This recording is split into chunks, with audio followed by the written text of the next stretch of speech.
felt completely at peace about it. This time, I was truly ready to die. I felt the scratchy fiber around my neck after slipping the rope over my head.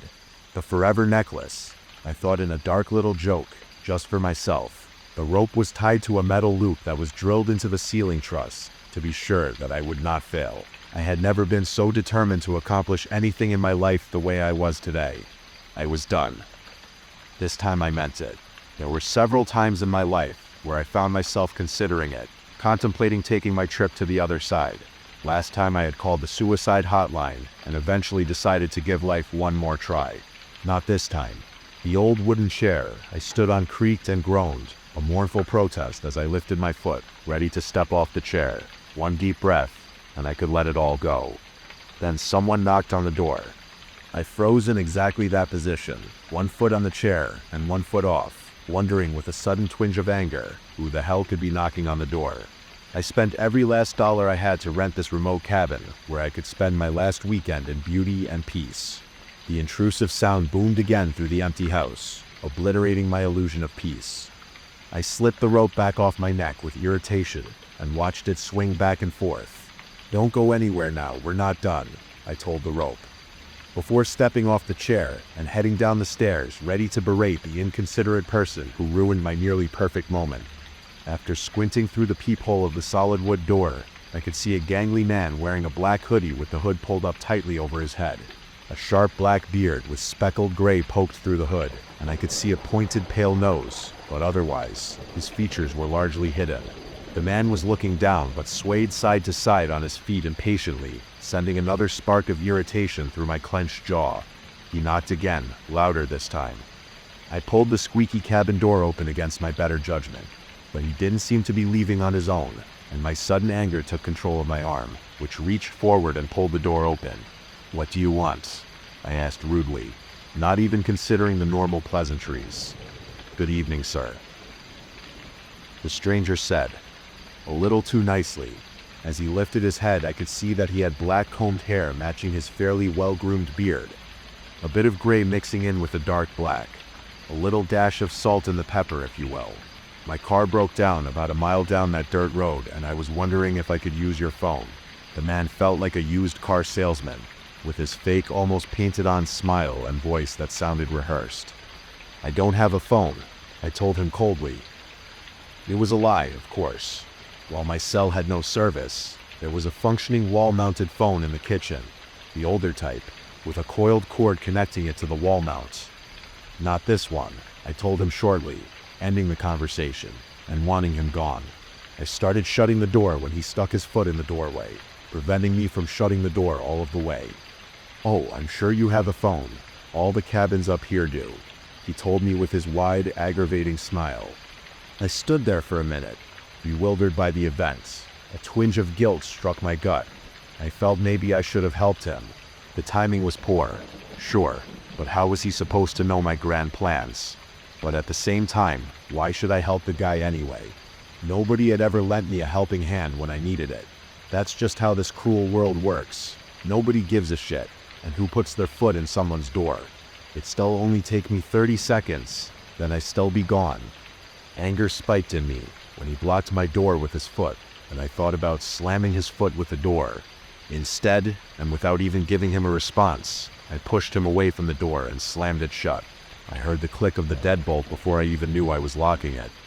After staring at the door for some time, maybe a minute, maybe 15, I walked back upstairs and peered out through the window to make sure I was alone. He was gone, but I hadn't seen him leave. A strange uneasiness crept over me. Things weren't going how they were supposed to. I checked all the windows, looking for the weirdo. Nothing. So I made some quick tea. One last cup of tea sounded nice, and pushed the strange encounter out of my mind. It was time to find my peace again. I realized that the sun was now starting to set over the nearby mountain peaks. Why not watch it? This would be my last sunset, and it sure was a stunning one. I pulled a cozy recliner chair to the large upstairs window. Brilliant colors of orange and pink now filled the sky. The clouds were broken up, creating the appearance of a large, beautiful pathway over the horizon. It struck me that, there it was, my beautiful pathway to the afterlife had presented itself, and it was time. It was time to take the path laid before me. I thought that maybe this was a sign that this was exactly where I was supposed to be. I realized I was standing back on the chair, but didn't remember deciding to get back up there. I once again placed the rope over my neck, already positioned so that I was facing the sunset. At that moment, I was completely at peace with my death. I started to take that step, and then there was knocking at the door.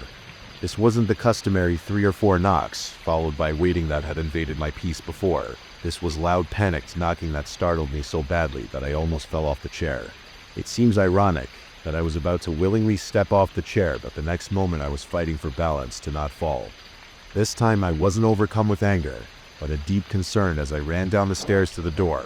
As I approached the door, I could hear her pleading for help, still pounding on the door. The second I opened the door, she pushed herself in, slamming the door behind her and locking it. "Who-es?" I started asking, but before I could finish my question, she slammed into me so unexpectedly I let out an oof. But to my surprise, she pulled me into a tight embrace. Never in my life had I felt anybody hug me as tightly as this crying girl was squeezing me right now. I hugged her back, squeezing her just as tight. The loud knocking continued. Once again, my beautiful, peaceful moment had been shattered. I removed the rope and went over to the opposite window to see who the hell had screwed everything up. This time, it was not the hooded weirdo standing at the door. It was a girl. She had long dark hair and appeared to be about my age, maybe a little younger, and she was terrified, crying and panicked, knocking repeatedly and taking constant looks back over her shoulder. "Well, what's wrong?" I asked her with genuine concern as I blew her hair out of my face. She pulled back and looked me in the eye. I couldn't help but notice that, even through her tears and fear-stricken face, she was absolutely beautiful. Her long dark hair complemented those beautiful green eyes in a perfect sort of way that reminded me of the sunset. They were a shade of green that I had never before seen, almost as if it was a new color that had not been discovered until this girl was born. For a moment, I lost myself in her eyes before the exasperating reality slapped me back to the situation at hand. Confusion quickly turned to a pit deep in my stomach at what she said. "What? Who? Who's Jess?" I asked her, still holding her tightly. "He killed her. He killed Jess." 911. What sips your emergency? He came to the door. She started, barely getting the words out through her sobs and deep breaths. He asked to use the phone, so I let him in. But he had a knife, and the girl burst into uncontrollable sobs and buried her face in my shoulder. She didn't finish, but she didn't need to. The truth of the situation crashed down on me. The same guy who knocked on my door earlier had visited another cabin, and this woman had watched her friend to stab to death. I wanted to panic the same way she was, but knew with certainty that she needed me to stay calm, or at least seem calm. I quickly walked her into the kitchen, grabbed the phone with hands so shaky I nearly dropped it, and dialed 911. "What's your address, sir?" The quick, professional voice responded. "Yeah, my name is Dean Johansson. There's been a murder." It felt weird to say, and a weird fear struck me that maybe the voice on the phone wouldn't believe me. I gave her the address of the cabin I was staying at. Thankfully, it was on a card by the landline phone. I asked the girl for the address where the murder happened. She didn't know, but she managed to tell the operator that her name was Sarah and the victim's name as well as a description of the killer. "Okay, sir, please lock the doors and stay inside. Emergency responders will be there in about 30 minutes. The phone lady told me in a matter-of-fact tone, as if this was a normal Tuesday call to IT. "I'm sorry, sir. That's the closest law enforcement to you. You're in a remote area." In those last words, I could finally hear a tone of emotion, a sadness that she couldn't help. 30 minutes? What do you mean 30 minutes? I asked with deep exasperation. "There sips a murderer on the loose. I need to borrow your phone." The man yelled in an unhinged sing-song tone. His fake nice had been replaced with a manic and insane tone matching the crazed look in his eye. Boom! He kicked the door hard, shaking the door, but it held strong. I ran to the kitchen to grab my own knife. Sarah was already holding one. Boom! There was another kick. We stood there, terrified and not knowing what to do. I braced for another boom, but there wasn't one. It was silent. Before I could respond, there was a loud knock on the door, making us both jump. Sarah cried out loudly and I dropped the phone. I signaled to her with a single finger placed over my lips, knowing full well that whoever was at the door would have already heard her cry out. And quietly, I walked to the door and nervously looked through the peephole. My heart slammed into my gut at the sight of the man who stood on the porch. It was him, the hooded car salesman asshole, but now his face and beard were splattered with blood. "You go upstairs," I told Sarah decisively. "I'll stay down here just in case." I had come out here willing and prepared to meet death. Sarah didn't deserve that though. I had only just met her, but I felt a genuine desire to protect her. And if this is how I went, at least my death had meaning now. I was fine with death, but if he came in I could at least try to take him with me. With the knife still in my hand, I picked up a wooden chair and charged at him with bravery and confidence I had never felt before. The chair legs hit him square in the chest and face, catching him off guard, but it felt like hitting a brick wall. The recoil of the collision pushed the chair back into my chin, and we both were knocked to the ground. Sarah nodded, her eyes wide and shocked, and she headed up the stairs. Just as she crossed the final step, the window of the sliding glass back door exploded as a large rock blasted through. I ducked instinctively as shards of glass rained down on me, and looked back up to see the man climbing in through the large broken window, smiling with an expression of adrenalized mania. I grabbed an ugly vase off the nearby end table and threw it at him, grunting with every ounce of strength I could summon. It missed terribly to his left, shattering on the cabinet to his right. I looked over to see him already getting up, but within distance, so I slashed at him with my knife, aiming for the neck. I missed again, but still slashed through his face, sending a splatter of blood, but he barely flinched. He immediately slashed right back at me, putting a deep cut into my upper chest. I rolled backward, struggling in a panicked frenzy trying to get to my feet. Before I was up to my feet, the chair hit me hard in my face and knocked me back to the ground. I staggered back up to my feet, despite the black spots from the hit to my head, noting the taste of blood in my mouth, while the knife slashed past my throat, narrowly missing me. I started punching and slashing wildly in a frenzy, overcome with an unfamiliar rage that perhaps had been waiting for years to be freed. I admit that I don't know how to fight. I'd honestly never needed to before, but something was working. I connected at least once more with the knife slicing a fresh wound on his shoulder. He was backing up, and then naturally, I tripped. My knife clattered on the hardwood floor. I rose to my knees, reaching for the knife, but was knocked down from a hard kick to my side. Every last molecule of oxygen in my lungs was expelled from my body with a disgusting grunt. I tried to breathe and regain myself, but only found an excruciating sharp pain in my ribs from where I was kicked. The man stood over me, a triumphant sneer on his face, ready to bring the knife down on me. Suddenly, I didn't want to die anymore. As the man started to bring the knife down, a chair crashed into his upper back and his head splintering with impacts. He cried out in fury as the knife fell from his hand, and he fell to his knees while I rolled away to lengthen the distance. I saw Sarah's wide-eyed face looking down from over the loft banister. She had thrown the chair that had kept me from getting stabbed right there on the floor. It was the chair I had been standing on when Sarah arrived. The man collapsed to his knees while I pushed into the handle of the knife, trying to drive it deeper. He let out a roar of pure rage and pushed back against me. I tried to drive him to the ground, but he was stronger than I, even with the knife in his back, and was able to struggle to his feet. Sarah was backed into a corner, holding her large kitchen knife in front of her, in both fear and bold defiance, while the intruder looked for his opportunity to make his move. He slashed at her, missing short but causing her to flinch badly. Before he could take a follow-up shot, I slammed the knife square into his upper back. The blade penetrated the right of his spine with a dull sound accompanied by a horrific crack that must have been a rib giving way. "You fucking bitch," the man yelled out. Already back on his feet and armed, he started running to the stairs with his knife hand. Sarah was screaming as he seemed to forget about me and set his predatory sight on her. Her screams sparked a new sense of urgent adrenaline, and I found myself picking up my knife and running after him despite the pain. While this was happening, I saw Sarah running through the door with my rope. Instantly, I understood her plan. I wrapped my arms around his waist and arms, clasping my hands in front to trap his arms at his sides. I squeezed as tight as I possibly could, as Sarah slipped the noose over his head. He was fighting violently now, and I struggled to restrain him. I held on as tight as I could, but the grip of my hands was starting to slip. Sarah was hurriedly tying the other end of the rope to the banister with shaky hands. The rope caught. With an audible crack, his fall was broken, as was his neck. Both of our knots had held. The body swayed gently over the living room, suspended by a noose tied to the banister. My noose. With a sudden burst of strength, my grip failed and the killer broke his arms free and lunged at Sarah. I charged at him, putting my shoulder into his side like a regular rugby player, pushing him toward the banister. Sarah jumped into the fight as well, throwing her weight into him.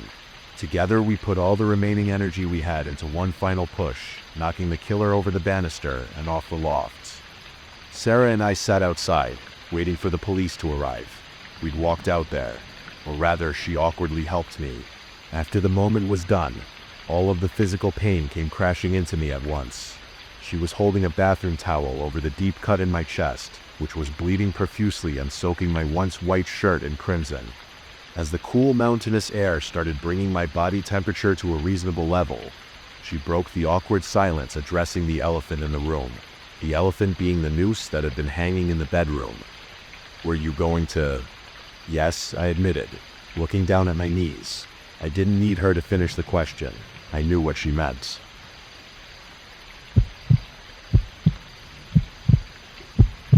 Back in the 1990s, I used to work on a crew as a lead supervisor. We would do trauma scene work. For those who don't know what that is, we go in and clean up after murder, suicides, unattended deaths, explosions, fires, and well, to be honest, any kind of unthinkable disaster that could happen inside a home or business. Some suicides were easy, just depending on how the means were chosen, not always with a gun, but sometimes people find the most desperate ways to end it. Sometimes they must have been accidental, but in our system, it was listed as possible suicide. I have done work on gang hits, murders, and almost every imaginable homicide. For me, though, the worst was when it involved kids or women. I think it was about 1997. We were called out to house late in the evening. I believe it was February. I remember it being a cold, rainy, dark day. Now the details are from what I remember. As this happened so long ago, my memory may be a little hazy. Anyway, back to our crew arriving on scene. We are met with either a family friend or representative. Whoever the person was, he was the responsible party that signed the paperwork allowing us to enter the house and do what we needed to do. My crew arrives on scene. The incident probably happened a day or more prior to the police releasing the scene after their investigation. People sometimes assume that the coroner takes everything, or the police does, but that is certainly not always the case. Well, especially for the 1990s, when I did this type of work. I remember he had family in his car. He was driving real expensive BMW, and the property was a pretty wealthy home in the hills near Los Angeles. Our normal procedure was to ask if there was anything they wanted to remove, secure, or try to salvage in the home. He just said no. Do whatever you need to do to clean that up, so no one will have to see it. I assured him we removed soft surfaces like drywall and carpet, and clean surfaces that can be salvaged. He just nodded and signed over all the paperwork we needed. I glanced over to his car, and even though it was dark and rainy outside, I could make out that the lady in the car was crying hard. We were standing on the front porch to avoid the rain, and he just said to send him our bill for everything, and handed me a business card and ran back to his car. For context, when we enter a house after an event like this, it's really surreal, especially if we are alone in the house. It's like you walked into someone's house that they will be back at any moment. I am not sure if I am describing that right, but sometimes you see plates in the kitchen, from breakfast, laundry and baskets. A TV might still be on, groceries and bags on the table, kids' toys in the den and bedroom. It's almost like you are being forced into that family's life or being made to be a part of the invasion of their privacy. Well, this house was like that. It was a huge home. It was almost 3 stories, as it was a proper 2-story home with a sunken den area. We would only work in the affected rooms and photograph the before and after for the insurance, property owner, or for our files to cover our ass, if they attempted to say we just removed stuff to charge too much, or in case they say we stole their Picasso. One murder happened in one of the girls' bedrooms. She was probably in junior high or younger. Another happened probably just at the entry to the house from the garage. Another happened in the master bedroom. The suicide probably happened in the office-type room, as it was the only controlled blood splatter area where a person was seated at the chair. All the others you can see trails of blood as if they were trying to get away. I also believe he used a knife in most of the attack, and only used the gun on his wife and himself. I think he may have did that so as to not alert the others. It's only natural for your mind to put the clues together as to what happened, but we also knew that the husband killed his wife and 2 daughters before turning the gun on himself. As I mentioned, it was rainy outside and the house was big, and by this time cold inside. We generally do not touch the heating or AC, as that is frowned upon. We each took different areas, so we could quickly finish our tasks and leave the site. One of the things you notice sometimes is the smell of blood, sometimes it's other smells, and for that we would wear respirators. But we always wore protective gear no matter what. As we get started working, there are only 3 of us there, myself and 2 other crew members. We started tearing out the carpet and bagging the blood-covered materials, cutting out drywall, wiping down the rail of the stairway. I was in the office room, there wasn't much to deal with in there.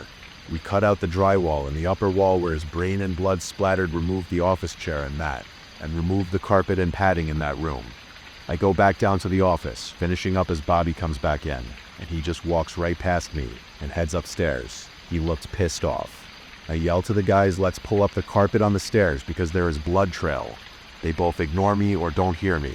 I start doing my paperwork in the kitchen area, and I notice that the house lights are flickering. Now it was raining pretty hard outside, but I wouldn't call it a storm, so maybe it's affecting the power. Bobby and Ruben are awfully quiet upstairs, so I go upstairs to see what they are up to. I walk up, and they are both staring at a family picture of the husband, wife, and kids. I understand that we can get emotional, but I always tried to keep these situations as business, and a task to do and do it fast and good. So I say, hey, guys, let's hurry up. We are on overtime here. When I spoke, it was like I broke them out of a trance. One guy grabs a trash bag, the other guy grabs a roll of plastic sheeting, and they separate. I go back downstairs to grab my camera and start to take picture of the aftershots. I start in the office, then the landing of the stairs and so on. As I make it back upstairs, all the lights go out in the house. Ruben had a flashlight lantern just in case, so we flipped it on. I told him let's go downstairs and head outside to grab more lights or even set up our generator, but we decide we can complete the project with those old 6-volt lanterns. I heard my worker Ruben, not his real name, yell from one of the upstairs rooms. I thought he hurt himself, but when I got to him, he said that he heard a voice coming from the other bedroom. The bedroom he was talking about was not affected, and I didn't like my guys going to unaffected rooms. So I said maybe it was our other guy. I will call him Bobby for this story. He said no, that Bobby was out at the truck loading up trash. I looked out the window and sure enough, he was out there in the rain. I told Ruben, let's just hurry up and get out of here.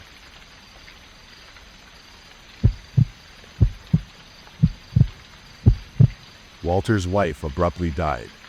Walter was heartsick and missed her very much. He constantly thought about her. The thinking and reminiscing made him depressed and very sad. He kept a framed photograph of her by his bedside. Walter could never sleep. He would lay in bed and stare vacantly at the ceiling fan. He would watch the blades of the fan spin counterclockwise. He would hear unusual noises at night. The floorboards would make a high-pitched creak as if something or someone was applying weight to them. He also would hear loud bangs against the flooring. The noises sounded like someone was trying to get his attention. Every night he heard the same sounds and underwent the same experiences. Sometimes he thought he could hear very soft giggles. Walter often searched for the source of the unusual sounds, but was unsuccessful to locate their whereabouts. Walter began to think he was going mad. Walter was old-fashioned and had a rotary dial phone next to his bedside. He was lying down one night and the phone began to ring. The loud, resonant sound startled Walter. He quickly lifted the handset to answer the call. He could hear loud sloshing water in the receiving end. "Who is this?" he asked. The water noise began to hiss. The hissing turned into giggles. Walter violently threw down the handset. "Am I going insane?" he said aloud. The following night, Walter lied in bed. He fixedly gazed at the circling blades of the ceiling fan. He felt a droplet of water dribble on his forehead, and another droplet splashed on him, and another. Suddenly the droplets became a drizzle. The phone rang. "What do you want?" he hopelessly asked. He could hear a machine-like humming in the receiver. The drizzle descending from the ceiling became a heavy downpour. Bang, bang. Walter heard a loud pounding against the floor. Duddy Ocho is this, he fearfully screamed. The machine-like humming suddenly stopped on the receiving end. The waterfall from the ceiling ceased and became a light trickle. Walter began gasping and wheezing. He was struck with a sudden, uncontrollable fear. Suddenly he heard a blood-curdling scream. "R.O.H.H." Walter began to uncontrollably cry. Walter continued to lie awake in bed throughout the unsettling night. At long last he could see the morning sunlight peek through the blinds of his bedroom window. Walter heard a motor-driven whining noise coming from the kitchen. He went to investigate. The loud hum was coming from the dishwasher. Not only was the dishwasher running, but there was stagnant water in both bowls of the kitchen sink. He checked other plumbing fixtures around the house. The bathtub and toilet were both filled with putrid water. The washroom sink was filled with foul, standing liquid. Walter immediately called the plumber. "Looks like we're gonna have to carve a trench and replace your lines in the backyard," the plumber told Walter. Walter stood there, expressionless, and just continuously nodded his head. The plumber and his excavation team promptly got to work. Throughout the day, Walter remained expressionless. A forceful knock was at his front door. It was the police. "You have the right to remain silent. Anything you say can and will be used against you in a court of law. You have the right to Walter knew why. Walter and his wife recently moved because he was offered a remarkable new job with exceptional pay. Him and his wife were very loving and were always exuberant and playful. Walter's wife was unloading the dishwasher one day. She was unaware of a small pool of water on the linoleum floor. She clumsily slipped and fell. The dishwasher door and bottom rack caught her fall. Tragically, her head landed on an arrangement of knives aligned on the rack, killing her immediately.